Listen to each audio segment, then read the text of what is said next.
Ito na nga at meron na naman tayong mini travel vlog for today's video. Ang ating destination ay dito sa Olo Olo Mangrove Forest and Eco Park. Dito lang yan sa Lobo, Batangas. Meron sila ditong farm na mga mangrove. Makikita mo ito ng malapitan dahil meron silang hanging bridge na gawa sa kawayan.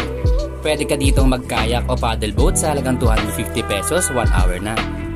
Para naman makapunta sa kanilang beach area ay pwede kayong sumakay sa kanilang balsa tour. Habang ine-enjoy ang preskong simoy ng hangin, napakagandang tanawin at kalmadong tubig ng ilog. Pagkatapos ng 15 minutos ay mararating nyo na ang kanilang beach area. Sasalubong sa iyo ang kulay cream at napakapinong buhangin. Pagkatapos nga namin mag-settle down sa aming room accommodation at sa aming cottage ay in-enjoy na namin ang dagat. Enjoy na enjoy nga mga kasama naming bata at isip bata dahil kalmado ang tubig at malinaw. Birthday ko nga pala kaya kami namasyal.